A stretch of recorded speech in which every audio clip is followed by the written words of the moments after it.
Hello बच्चों, कैसे हो आप सभी। आप सभी का मेरी इस हिंदी पाठशाला में स्वागत है। कक्षा 3 यानी पार्ट 3। तो बच्चों, आज की इस कक्षा में हम पढ़ेंगे एक बहुत ही बड़ी महान हस्ती के बारे में, जो है फ्लोरेंस नाइटिंगेल, जिसने अपनी पूरी की पूरी जिंदगी रोगियों और लोगों की मदद में निकाल दी। उन्होंने हर किसी को, जिसको भी मदद की जरूरत होती थी, उसको मदद जैसे न तैसे पहुंचा दी। तो आज हम फ्लोरेंस नाइटिंगेल के बारे में ही पढ़ेंगे और उनसे सीखेंगे कि हमें दूसरों की मदद कैसे करनी चाहिए। तो यह एक जीवनी है। जब हम किसी व्यक्ति के बारे में पढ़ते हैं, उनकी जिंदगी के बारे में पढ़ते हैं, तो हम उसे जीवनी बोलते हैं। तो चलिए बच्चों, शुरू करते हैं। अध्याय 3, फ्लोरेंस नाइटिंगेल, जीवनी, अध्ययन से पूर्व। तो बच्चों, जैसा कि आप देख सकते हैं, इस चित्र में एक कक्षा का, एक क्लासरूम का सीन है, जिसमें अध्यापक बच्चों से कुछ सवाल कर रहा है और बच्चे भी उनसे कुछ सवाल कर रहे हैं। मतलब बेसिकली यहाँ पर एक क्लास चल रही है। तो देखते हैं कि बच्चे अध्यापक से क्या पूछ रहे हैं। गुरुजी, महान व्यक्ति कौन होते हैं? तो अध्यापक जवाब देता है, महान व्यक्ति अच्छे और बड़े काम करते हैं। तो उनमें से एक लड़का कहता है कि क्या गुरुजी, क्या हम भी महान बन सकते हैं? हम भी अच्छा काम कर सकते हैं? तो पता है टीचर क्या कहते हैं? अध्यापक क्या कहते हैं कि हाँ बच्चों, तुम्हें भी अच्छे कार्य करने चाहिए। अगर तुम अच्छे कार्य करोगे तो तुम भी एक महान व्यक्ति बनोगे, फ्लोरेंस नाइटिंगेल के जैसे। तो बच्चों, चलो देखते हैं इस जीवनी का मूल तत्व क्या है। जीवनी का मूल तत्व। प्रस्तुत जीवनी में मानव सेवा की प्राथमिकता दी गई है, जिसमें बताया गया है कि फ्लोरेंस नाइटिंगेल जैसी महान विभूतियों के जीवन से हमें प्रेरणा लेनी चाहिए। तो बच्चों, यहाँ पर बताया गया है कि जो ये जीवनी हम पढ़ने वाले हैं, उसमें मानव सेवा को प्राथमिकता दी गई है। मतलब मानव सेवा यानी कि इंसान की हेल्प, मदद करना, उनकी सेवा करना, उसको प्राथमिकता, मतलब सबसे पहला काम यही आता है, उस दी गई है। इसमें बताया गया है कि हमें भी फ्लोरेंस नाइटिंगेल जैसी महान विभूतियों के जीवन से प्रेरणा लेनी चाहिए। मतलब उनसे सीखना चाहिए। जैसे वो लोगों की सहायता करती थी, वैसे हमें भी लोगों की सहायता करनी चाहिए। चलिए बढ़ते हैं इनकी जीवनी की ओर। तो और जानते हैं कि फ्लोरेंस नाइटिंगेल कैसी इंसान थी, वो लोगों की मदद किस तरह व किस रूप में करती थी। चलिए शुरू करते हैं। यह घटना फ्लोरेंस नगर, इटली की है। मतलब फ्लोरेंस जो नाइटिंगेल थी, वो इटली की रहने वाली थी। तो यह घटना फ्लोरेंस, इटली में एक जगह है फ्लोरेंस नगर, तो यह घटना वहां की है। एक बार एक छोटी सी बच्ची विद्यालय से अपने घर की ओर जा रही थी। तभी अपनी गली के कोने पर एक नन्ही सी प्यारी सी बिल्ली देखी, जो पैरों में चोट लगने की वजह से चल भी नहीं पा रही थी। उसके घाव पर मक्खियां भिनभिना रही थी। उस बच्ची को बिल्ली पर दया आ गई। वह उसे अपने घर ले आई। उसने बिल्ली के घाव को गर्म पानी से धोया और उस पर पट्टी कर दी। लगभग एक सप्ताह की सेवा के बाद बिल्ली ठीक हो गई। आप जानते हैं कि उस बिल्ली की सेवा करने वाली बच्ची कौन थी? तो बच्चों, यह घटना, जो बिल्ली की घटना बताई जा रही है, ये इटली के एक फ्लोरेंस नगर, इटली में एक छोटी सी जगह है जिसका नाम है फ्लोरेंस नगर, ये वहां की है। वहां पर एक छोटी सी प्यारी सी बच्ची अपने विद्यालय से घर की ओर, मतलब छुट्टी होने के बाद लड़की अपने विद्यालय से घर की ओर जा रही थी। तभी उसने अपनी गली के कोने पर देखा कि एक छोटी सी प्यारी सी नन्ही सी बिल्ली जो चल नहीं पा रही थी। क्यों? क्योंकि उसके पैर पर चोट लगी थी, तो वो चलने में बिल्कुल असमर्थ थी। उसके घाव पर मक्खियां भिनभिना रही थी, बहुत सारा खून निकल रहा था। तो जो वो बच्ची थी, उस बच्ची को बिल्ली पर दया आ गई और वो उसे उठाकर अपने घर ले आई और बिल्ली का जो घाव था उसे गर्म पानी से अच्छे से धोया और उस पर पट्टी कर दी। 1 सप्ताह की सेवा के बाद बिल्ली ठीक हो गई। मतलब उसने ये चीजें लगातार 1 वीक, 1 सप्ताह, 1 हफ्ते तक की। उसकी खूब सेवा की, उसको दूध पिलाया, खाना खिलाया, इत्यादि चीजें की, जिससे वो 1 हफ्ते में ही ठीक हो गई। तो कि उस बिल्ली की सेवा करने वाली बच्ची कौन थी जिसने इतना अच्छा काम किया? बिल्ली को उठाया, बिल्ली को उठा के अपने घर लेकर आई, उसकी सेवा करी, उसको बिल्कुल ठीक कर दिया, उसके घाव पर पट्टी करी। आपको पता है कि वो बच्ची कौन थी? चलिए देखते हैं कि वो करुणामयी मतलब दिलदार बच्ची कौन थी। तो बच्चों, उस करुणामयी बच्ची का नाम फ्लोरेंस नाइटिंगेल था। फ्लोरेंस नाइटिंगेल बचपन से ही भावनापूर्ण किस्म की महिला थी, जिनका हृदय बहुत कोमल था। किसी को दुख में देखकर उनका मन भी दुखी हो उठता था। किसी रोगी को देखकर वह शीघ्र उसकी सेवा में लग जाती थी। तो बच्चों, इस पैरा में जो बच्ची की बात की गई है, जिसने बिल्ली की सेवा करी, बिल्ली को ठीक करा, वो बच्ची थी फ्लोरेंस नाइटिंगेल। उनका नाम था फ्लोरेंस नाइटिंगेल। तो जो फ्लोरेंस नाइटिंगेल थी, वो बचपन से ही बहुत अच्छी थी। बचपन से ही वो दिल की बहुत अच्छी थी और कोमल भी थी। वो किसी को भी दुख में नहीं देख सकती थी। वो दूसरों को दुख में देखकर खुद भी दुखी हो जाती थी, और किसी रोगी को तो वो वैसे भी दुख में नहीं देख सकती थी। अगर वो किसी रोगी को देखती थी तो शीघ्र मतलब जल्दी से उसकी सेवा में लग जाती थी। जैसे जैसे उनकी उम्र बढ़ती गई, तो बीमार और रोगियों की सेवा करने को ही अपना उद्देश्य बना लिया। उन्होंने मन ही मन नर्स बनने का निश्चय किया। तो जैसे जैसे उनकी उम्र बढ़ती जा रही थी, वैसे वैसे उन्होंने यह सोचा कि मैं क्यों ना बीमारियों और रोगियों, जो लोग बीमार और रोगी होते हैं, उनकी ही सेवा में लग जाऊं। मैं उन्हीं को ही, उनका ही ख्याल रखूंगी, उनकी ही सेवा करूंगी। तो उन्होंने उसी चीज को अपना उद्देश्य बना लिया था। तो उन्होंने पता है क्या तय किया कि वो एक अच्छे से अस्पताल में नर्स बनेंगी। उन्होंने नर्स बनने का निश्चय किया। जब उसके माता पिता को उसकी इच्छा के बारे में पता चला, तो वे बहुत नाराज हुए। उन दिनों फ्लोरेंस के घर वालों ने उन्हें नर्स बनने के लिए मना किया, क्योंकि उन्हें यह काम पसंद नहीं था। उन दिनों बड़े घर की लड़कियों को यह काम करने की अनुमति नहीं थी। जब फ्लोरेंस को अपने माता पिता से अनुमति नहीं मिली, तो वह हताशा से भर गई। अंततः माता पिता को उनके दृढ़ निश्चय के आगे झुकना पड़ा। तो बच्चों, जब फ्लोरेंस ने ये डिसाइड किया था, ये निश्चय किया था कि उनको अब नर्स बनना है, वो नर्स बन के बीमार और रोगियों की मदद करेंगी और उनकी ही सेवा करेंगी। तो जब यह बात उनकी माता पिता को पता चला, वो बहुत नाराज हुए। क्यों? क्योंकि उस टाइम पे, जिस टाइम पे फ्लोरेंस नाइटिंगेल पैदा हुई थी, उस टाइम पे जो बड़े घर के लोग थे, यानी कि जो अमीर घर के लोग थे, उनको इस तरह के काम करने की इजाज़त बिल्कुल नहीं थी। वो नर्स का काम या फिर ऐसा कोई भी काम कर नहीं सकते थे। लेकिन जब फ्लोरेंस को उनके मम्मा पापा यानी माता पिता से इजाज़त नहीं मिली, तो वो बहुत दुखी हो गई, यानी वो बहुत ज़्यादा हताशा से भर गई थी। लेकिन उनके माता पिता उनके दृढ़ निश्चय के आगे झुक गए। क्यों? क्योंकि उनका दृढ़ निश्चय अच्छा था, अच्छे काम के लिए था और सच्चा था। इसलिए उनके माता पिता को उनके दृढ़ निश्चय के आगे झुकना पड़ा। चलिए अब आगे बढ़ते हैं। फ्लोरेंस अपने काम के प्रति इतनी आतुर थी कि उन्होंने अस्पतालों में जाकर नर्स का कार्य किया। उनकी लगन को देखकर फ्लोरेंस को लंदन संस्थान का अध्यक्ष बना दिया गया, जिससे उनकी प्रशंसा होने लगी। उन्हीं दिनों इंग्लैंड को एक युद्ध का सामना करना पड़ा। युद्ध में घायल सैनिकों को अस्पताल में लाया जाने लगा। गंभीर रूप से घायलों को क्यूट्री अस्पताल में लाया जाता था। उस अस्पताल में रोगियों की देखभाल की जिम्मेदारी सरकार ने फ्लोरेंस को सौंप दी। उस समय अस्पताल में किसी प्रकार की अच्छी व्यवस्था नहीं थी।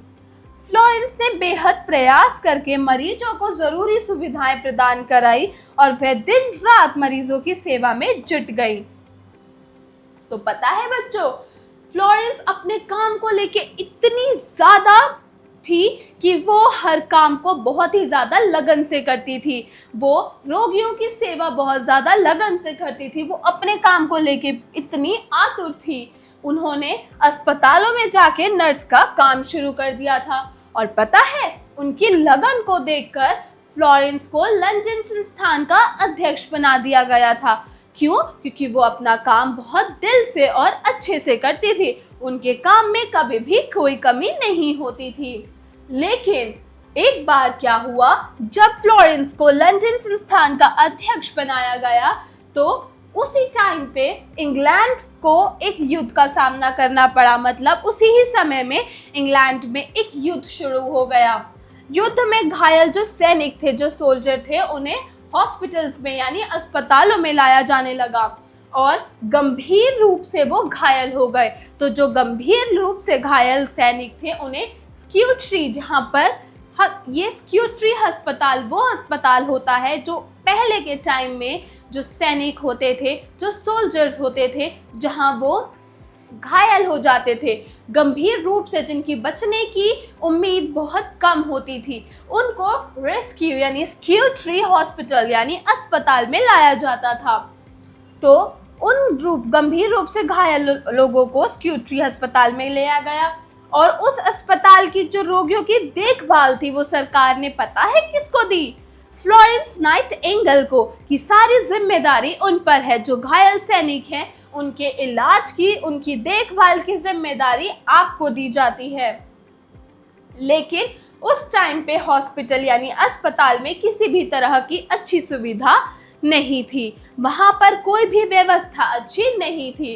फ्लोरेंस ने बहुत प्रयास करके मरीजों को जरूरी, जो उनकी जान बचा सके, ऐसी सुविधाएं प्रदान कराई और दिन रात मरीजों की सेवा में जुट गई।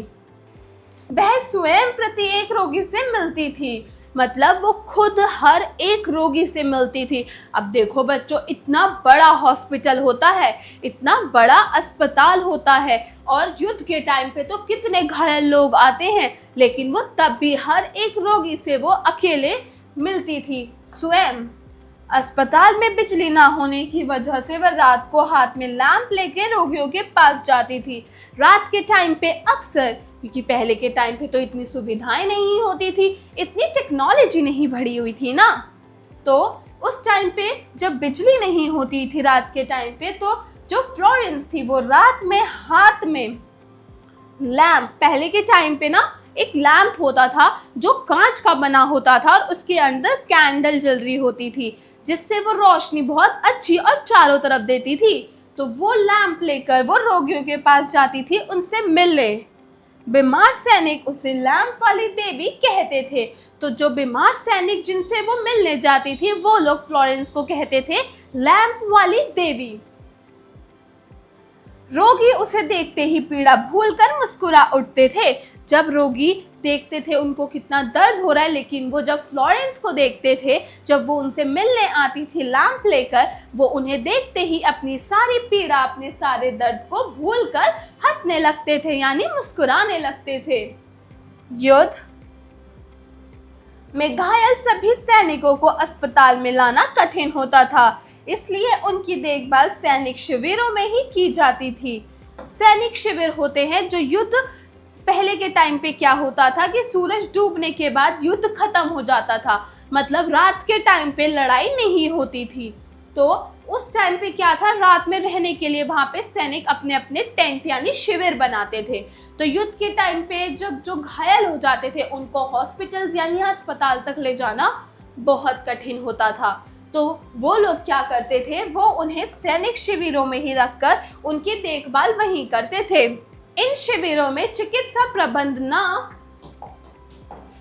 न के बराबर था। मतलब जो वो शिविर थे, जो सैनिक शिविर थे, वहां पर कोई भी अच्छा प्रबंध नहीं किया गया था।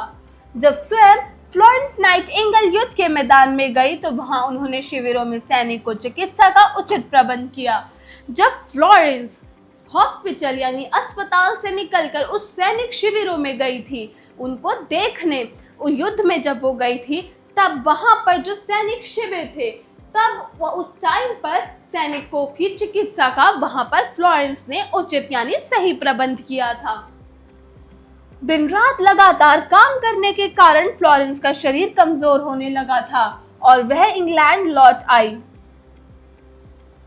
जब पूरा दिन रात उन रोगियों की मदद कर कर उनका इलाज कर कर जो फ्लोरेंस है, उनका जो शरीर था इस वजह से बहुत कमजोर पड़ने लगा, तो इंग्लैंड वो वापस आ गई। कौन?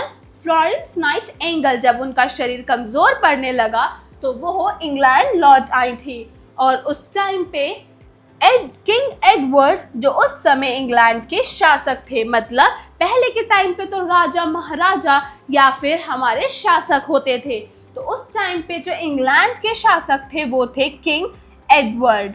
उन्होंने पता है क्या किया था? उन्होंने फ्लोरेंस को सार्वजनिक यानी कि सब पब्लिकली सबके सामने रूप से सम्मानित किया।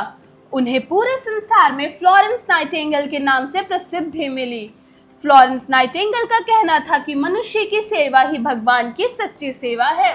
फ्लोरेंस नाइटिंगेल को वो इतनी अच्छी थी कि उनका पता है क्या कहना था कि जैसे लोग कहते हैं कि हमें भगवान की पूजा करनी चाहिए, भगवान की सेवा करनी चाहिए, लेकिन फ्लोरेंस नाइटिंगेल का कहना था कि भगवान के साथ साथ मनुष्य की सेवा करनी चाहिए। अगर आप मनुष्य की सेवा करते हैं तो वो ही भगवान की सच्ची सेवा होती है। 13 अगस्त 1910 को 90 वर्ष की आयु में फ्लोरेंस का निधन हो गया। आज समस्त विश्व उनका नाम बड़े सम्मान के साथ लेता है।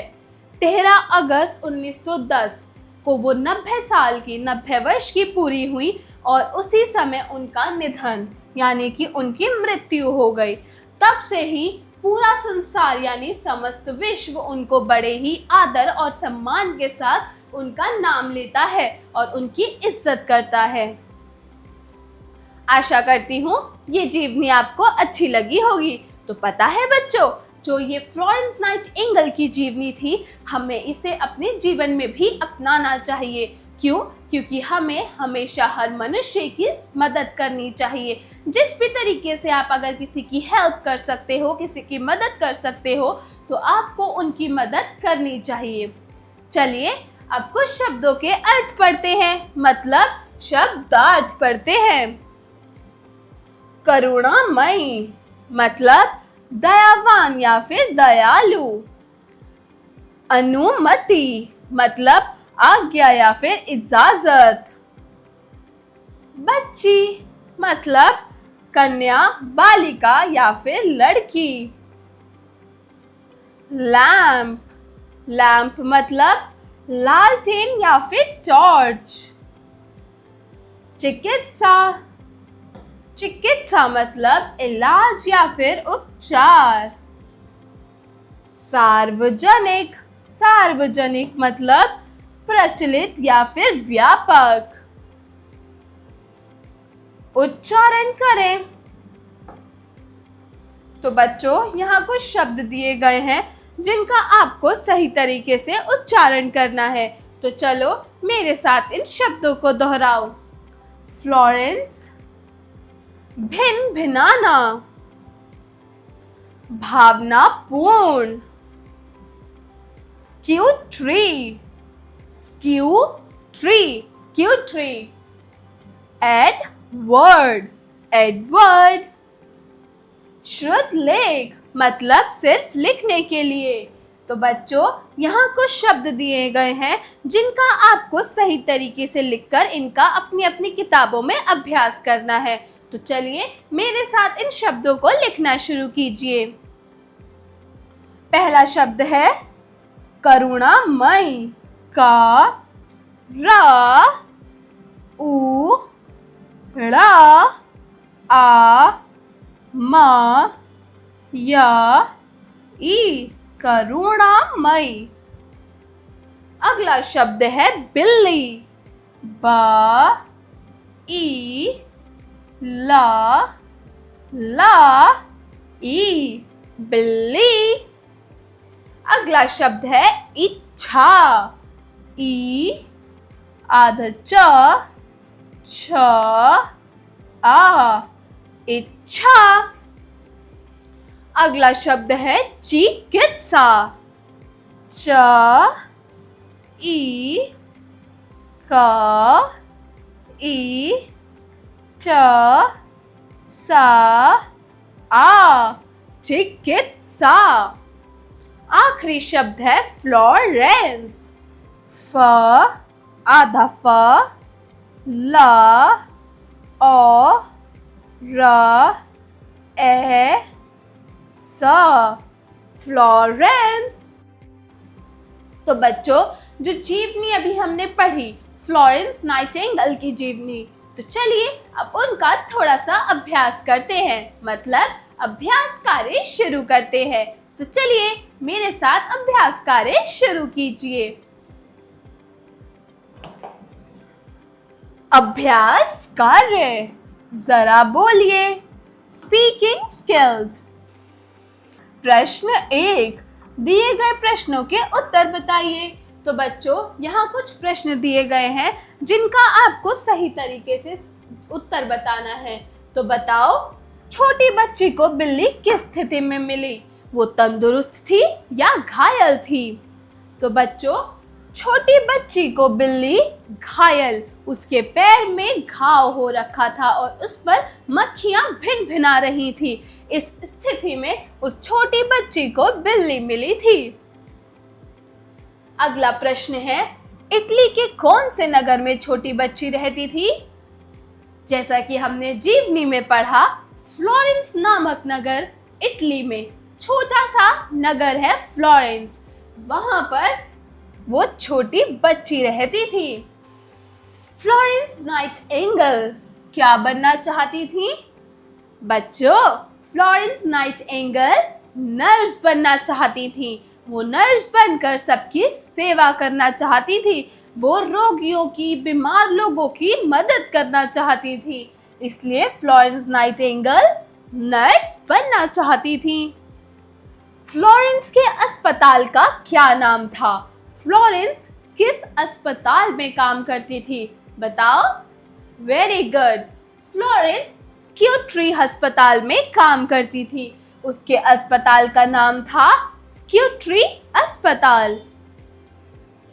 अगला प्रश्न है, सैनिकों के लिए चिकित्सा की व्यवस्था फ्लोरेंस ने कहाँ की? अस्पताल में? नहीं, सैनिकों के लिए चिकित्सा की व्यवस्था फ्लोरेंस ने सैनिक शिविरों में की थी। क्यों? क्योंकि इन सैनिकों को अस्पताल तक पहुंचाना बहुत मुश्किल हो रहा था, ताकि सारी की सारी सुविधा सैनिक शिविरों में ही प्राप्त कर सके। इसीलिए फ्लोरेंस ने चिकित्सा की सारी व्यवस्था सैनिक शिविरों में की थी। जरा लिखिए। Writing skills. प्रश्न 2, दिए गए प्रश्नों के उत्तर लिखिए। तो बच्चों, यहाँ कुछ प्रश्न दिए गए हैं जिनका आपको सही सही उत्तर लिखकर बताना है। तो चलो बच्चों, शुरू करते हैं। तो बताओ, छोटी बच्ची ने नन्ही सी बिल्ली की सेवा कैसे की? वेरी गुड, उस छोटी बच्ची ने नन्ही सी बिल्ली की सेवा उसका घाव गर्म पानी से धोकर, उसके घाव पर पट्टी बांधकर, उसको खाना अच्छे से खिलाकर उसकी सेवा की। इसी वजह से वो 1 हफ्ते यानी 1 सप्ताह में ठीक भी हो गई थी। अगला प्रश्न है, फ्लोरेंस को नर्स बनने के लिए माता पिता ने क्यों मना कर दिया? तो बच्चों, फ्लोरेंस को नर्स बनने के लिए माता पिता ने इसलिए मना किया था क्योंकि उस टाइम में लोगों को, बड़े अमीर लोगों को इस तरह का काम करना अनुमति नहीं देता था, यानी शोभा नहीं देता था। तो उसके माँ बाप को उसका ये काम करना भी पसंद नहीं था, इसलिए उन्होंने फ्लोरेंस को नर्स बनने के लिए मना कर दिया था। अगला प्रश्न देखते हैं, जीवन के कौन से उद्देश्य को लेकर फ्लोरेंस नाइटिंगेल चल रही थी? तो बच्चों, जो फ्लोरेंस नाइटिंगेल थी, उन्होंने अपने जीवन का जो उद्देश्य था वो क्या बनाया था? वेरी गुड, जो फ्लोरेंस नाइटिंगेल थी, उन्होंने अपने जीवन का उद्देश्य बनाया था बीमार और रोगियों की सेवा करना। उन्होंने यही अपने जीवन का सारा उद्देश्य बना लिया, इसीलिए तो उन्होंने नर्स बनने का निश्चय लिया था। चलिए अगले प्रश्न की ओर बढ़ते हैं। फ्लोरेंस नाइटिंगेल का क्या कहना था? फ्लोरेंस नाइटिंगेल क्या कहती थी? Very good. फ्लोरेंस नाइटिंगेल का कहना था कि मनुष्य सेवा ही भगवान की सच्ची सेवा है। मतलब अगर जो इंसान मनुष्य की सेवा कर सकता है, भगवान उससे बहुत खुश होते हैं। मतलब वो ही भगवान की एक अच्छी और सच्ची सेवा है। अगले प्रश्न को देखते हैं। फ्लोरेंस नाइटिंगेल को कैसे और किसने सम्मानित किया? तो बच्चों, किसने फ्लोरेंस नाइटिंगेल को सम्मानित किया था? वेरी गुड, एडवर्ड किंग ने, जो उस समय इंग्लैंड के शासक थे। उन्होंने फ्लोरेंस नाइटिंगेल को सम्मानित किया था, वो भी सार्वजनिक रूप से, यानी पूरे देश के सामने उन्होंने फ्लोरेंस नाइटिंगेल को सम्मानित किया था। चलो बच्चों, अब अगले प्रश्न को देखते हैं। तो बच्चों, यहाँ कुछ रिक्त स्थान दिए गए हैं जिनको आपको सही जवाब से भरना है। प्रश्न 3, दिए गए वाक्यों में रिक्त स्थानों की पूर्ति कीजिए। पहला वाक्य है, एक छोटी बच्ची डैश से अपने घर जा रही थी। कहाँ से वो अपने घर जा रही थी? वेरी गुड, एक छोटी बच्ची विद्यालय से अपने घर जा रही थी। अगला वाक्य है, फ्लोरेंस नाइटिंगेल बचपन से ही डैश किस्म की महिला थी। मतलब किस किस्म की महिला थी? दयालु व हृदय से कोमल। फ्लोरेंस नाइटिंगेल बचपन से ही दयालु किस्म की महिला थी। मतलब वो हर किसी की मदद करने वाली थी और उनका हृदय बहुत कोमल था। अगला वाक्य है बच्चों, फ्लोरेंस के घर वालों ने उन्हें डैश बनने के लिए मना कर दिया। फ्लोरेंस के घर वालों ने उन्हें क्या बनने के लिए मना किया था? डॉक्टर या फिर नर्स? वेरी गुड, फ्लोरेंस के घर वालों ने उन्हें नर्स बनने के लिए मना कर दिया। अगला वाक्य है, जब स्वयं फ्लोरेंस नाइटिंगेल डैश के मैदान में गई। किसके मैदान में गई थी वो? वेरी गुड बच्चों, जब स्वयं फ्लोरेंस नाइटिंगेल युद्ध के मैदान में गई। चलिए अगले प्रश्न को पढ़ते हैं। प्रश्न 4, दिए गए वाक्यों में सही कथन पर सही और गलत कथन पर गलत का चिन्ह लगाइए। तो बच्चों, यहाँ कुछ वाक्य दिए गए हैं जिनको पढ़कर हमें बताना है कि क्या यह वाक्य सही है या गलत है। अगर ये वाक्य सही है तो इसके आगे सही का चिन्ह लगाना है, और अगर ये वाक्य गलत है तो इनके आगे गलत का चिन्ह लगाना है। तो चलिए इन वाक्यों को पढ़ना शुरू करते हैं। छोटी बच्ची घर से बाजार की ओर जा रही थी। नहीं, यह वाक्य गलत है। छोटी बच्ची विद्यालय से अपने घर जा रही थी, इसलिए हम इसके आगे गलत का चिन्ह लगाएंगे। अगला वाक्य है, गली के कोने पर एक नन्ही सी बिल्ली मिली। बिल्कुल सही, यह वाक्य बिल्कुल ठीक है। छोटी बच्ची जब विद्यालय से अपने घर की ओर आ रही थी तो उसे गली के कोने पर एक नन्ही सी बिल्ली मिली थी, तो हम इसके आगे सही का चिन्ह लगाएंगे। ग, नाइटिंगेल ने अपनी टीम को युद्ध के मैदान में भेजा। क्या नाइटिंगेल ने अपनी टीम को युद्ध के मैदान में भेजा था? नहीं, यह वाक्य गलत है। नाइटिंगेल स्वयं युद्ध के मैदान में गई थी। घ, फ्लोरेंस ने अस्पताल जाके कार्य को सीखा। हाँ जी, यह वाक्य बिल्कुल ठीक है। वो अलग अलग अस्पताल में जाकर नर्स का काम करने लगी और उन्होंने यह कार्य सीखा, तो हम इसके आगे सही का चिन्ह लगाएंगे। अगला है, फ्लोरेंस नाइटिंगेल स्वयं प्रत्येक रोगी से मिलती थी। बिल्कुल सही, यह वाक्य भी बिल्कुल ठीक है, तो हम इसके आगे भी सही का चिन्ह लगाएंगे। प्रश्न 5, दिए गए वाक्यों के लिए उचित विकल्प का चयन कीजिए। तो यहाँ पर बच्चों 4 विकल्प दिए गए हैं, जो विकल्प वाक्यों को यानी प्रश्नों को पढ़कर आपको बताना है कि कौन सा विकल्प सही है, उसके आगे सही का चिन्ह लगाना है। तो चलिए शुरू करते हैं। क, बिल्ली के घाव पर क्या भिनभिना रही थी? मच्छर, मक्खी, भंवरा या फिर तितली?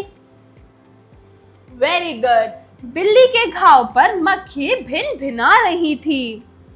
अगला वाक्य है, फ्लोरेंस ने खुद डैश बनने का निश्चय किया। फ्लोरेंस ने क्या बनने का निश्चय किया था? डॉक्टर, चपरासी, अध्यापिका या फिर नर्स? बिल्कुल सही जवाब, फ्लोरेंस ने खुद नर्स बनने का निश्चय किया। अगला वाक्य है बच्चों, रात के समय फ्लोरेंस हाथ में क्या लेकर रोगियों के पास जाती थी? दवाई, टॉर्च, लैम्प या इनमें से कोई नहीं? मतलब इन वाक्यों में से, इन विकल्पों में से कोई नहीं। तो बच्चों, रात के समय फ्लोरेंस हाथ में लैम्प लेके रोगियों के पास जाती थी। अगला वाक्य है, मनुष्य की सेवा किसकी सच्ची सेवा मानी जाती है? भगवान की, समाज की, जानवर की या इनमें से किसी की भी नहीं? तो बच्चों, मनुष्य की सेवा भगवान की सच्ची सेवा मानी जाती है, तो हम भगवान के आगे सही का चिन्ह लगाएंगे। अगला वाक्य है, फ्लोरेंस को लंदन में किसका अध्यक्ष नियुक्त किया गया था? शैक्षणिक संस्थान, मजदूर संस्थान, नर्स संस्थान या इनमें से कोई नहीं? तो बच्चों, फ्लोरेंस को लंदन में नर्स संस्थान का अध्यक्ष नियुक्त किया गया था। फ्लोरेंस वहां पे इस संस्थान की अध्यक्ष थी। जरा सोचिए, क्रिटिकल थिंकिंग। प्रश्न 6, फ्लोरेंस नाइटिंगेल ने चिकित्सा के कार्य को करना ही उचित क्यों समझा, जबकि उनके पास और भी कई विकल्प थे? सोच समझकर बताइए। तो बच्चों, फ्लोरेंस नाइटिंगेल ने चिकित्सा के कार्य को करना ही उचित इसलिए समझा था, जैसे कि हमने देखा कि फ्लोरेंस जो थी वो दिल की बहुत अच्छी थी, यानी दयालु थी। उनका हृदय बहुत कोमल था, वो किसी भी इंसान को बीमार नहीं देख सकती थी, वो रोगियों की मदद करना चाहती थी। इसीलिए ही उन्हें चिकित्सा के कार्य को करना ही उचित लगा। उनके पास ऑप्शंस, विकल्प तो बहुत थे, लेकिन उनका मन, उनका जो और वो था, बेसिक था, वो जो चीजें थी वो चिकित्सा के कार्य को ही थी। क्यों? क्योंकि उन्हें लोगों की मदद करना अच्छा लगता था, बीमार लोगों की। इसीलिए आगे का जवाब आप सोच समझ कर अपनी किताब में लिखेंगे। जरा भाषा पर गौर कीजिए। Language skills. प्रश्न 8, दिए गए शब्दों में प्रत्यय छांट कर लिखिए। तो बच्चों, यहाँ पर कुछ शब्द दिए गए हैं जिनमें से आपको प्रत्यय अलग करना है, मतलब एक नया शब्द, एक नया वर्ण अलग करना है। पता है प्रत्यय क्या होते हैं? प्रत्यय वह शब्द होते हैं जो किसी भी शब्द के अंत में यानी कि आखिरी में जुड़कर उसके अर्थ में परिवर्तन कर देते हैं, वो प्रत्यय कहलाते हैं। जैसे पहला वाक्य है बुढ़ापा, तो इसमें 2 शब्द जुड़े हुए हैं, बूढ़ा जमा पा, बुढ़ापा। अगला है समझदार। समझदार में प्रत्यय है समझ जमा दार, समझदार। अगला है पालनहार, तो इसमें प्रत्यय है पालन जमा हार, पा दार हार। बच्चों, यह सारे प्रत्यय शब्द हैं। करनी, करनी में प्रत्यय है कर जमा नी, नी एक प्रत्यय है। अगला शब्द है बोलती, बोल जमा ती, इसमें ती प्रत्यय है। तो बच्चों, इन वाक्य में पा दार हार नी ती यह सारे एक प्रत्यय शब्द हैं। प्रश्न 8, दिए गए शब्दों के लिंग पहचान कर लिखिए। तो बच्चों, जैसा कि हमने पहले भी पढ़ा था, लिंग वो संज्ञा शब्द होते हैं जो किसी व्यक्ति की जाति का बोध कराते हैं। मतलब वो बताते हैं कि वह व्यक्ति स्त्री है या पुरुष। वो लिंग कहलाते हैं। जिससे मैं एक स्त्री हूँ, मेरी स्त्री जाति का बोध कराया जाता है, मतलब मैं एक स्त्रीलिंग हूँ। जैसे बैल, बैल पुरुष जाति यानी पुल्लिंग का बताता है, तो बैल पुल्लिंग है, वो पुरुष जाति से संबंधित है। गाय स्त्री जाति का बोध कराता है, तो वो स्त्रीलिंग है। तो बच्चों, यहाँ कुछ शब्द दिए गए हैं जिनमें हमें इनका लिंग पहचानना है कि यह पुल्लिंग शब्द है या फिर स्त्रीलिंग शब्द है। तो बताओ, वन पुल्लिंग शब्द है या स्त्रीलिंग? Very good. वन जो है वो पुरुष जाति का बोध कराता है, तो यह पुल्लिंग शब्द है। अगला शब्द है मोटापा। मोटापा, मोटापा भी पुरुष जाति का बोध कराता है, तो यह भी पुल्लिंग है। अगला शब्द है तन। तन, तन भी पुरुष जाति का बोध कराता है, तो यह भी पुल्लिंग है। अगला है बड़ी। बड़ी, बड़ी, तो बच्चों बड़ी स्त्री जाति का बोध कराता है, इसलिए यह स्त्रीलिंग है। अगला शब्द है मोरनी। मोरनी स्त्री जाति का बोध कराती है, तो यह है स्त्रीलिंग। अगला शब्द है कैलाश। कैलाश जिसपे शिव जी रहते हैं, तो यह पुरुष जाति का बोध कराता है, तो हम इसको भी पुल्लिंग लिखेंगे। अगला शब्द है बिटिया, मतलब बेटी। बेटी पुरुष जाति का बोध कराती है? नहीं, बिटिया एक स्त्री शब्द है, यानी वो एक स्त्री जाति का बोध कराती है, तो हम इसको भी लिखेंगे स्त्रीलिंग। अगला शब्द है अंग्रेजी।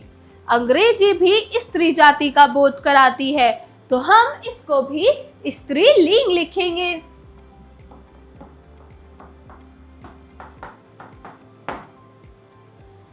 जरा रचनात्मक कार्य कीजिए, क्रिएटिव स्किल्स। प्रश्न 9, मानव सेवा को ही भगवान की सेवा माना जाता है, ऐसा क्यों? अपने शब्दों में लिखिए। जैसा कि बच्चों फ्लोरेंस नाइटिंगेल ने हमें बताया था कि मनुष्य सेवा ही भगवान की सच्ची सेवा है, वो उन्होंने क्यों बताया था?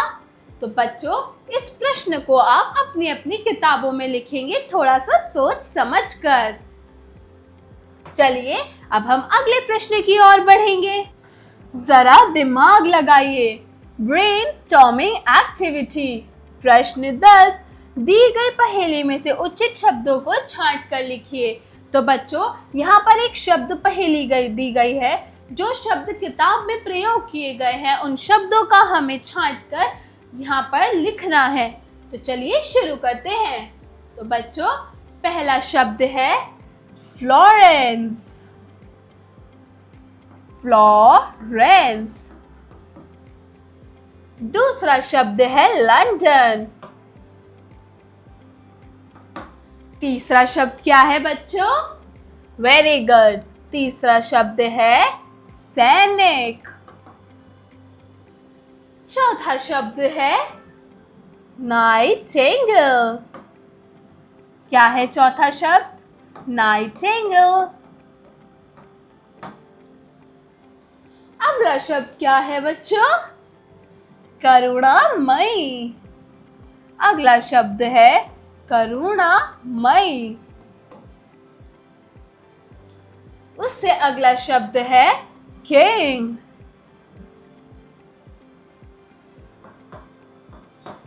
छठा शब्द क्या है बच्चों? किंग।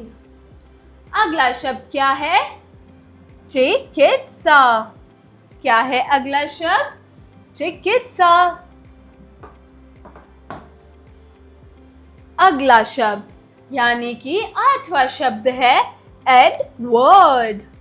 क्या है 8वां शब्द? एडवर्ड। उससे अगला शब्द है कोमल।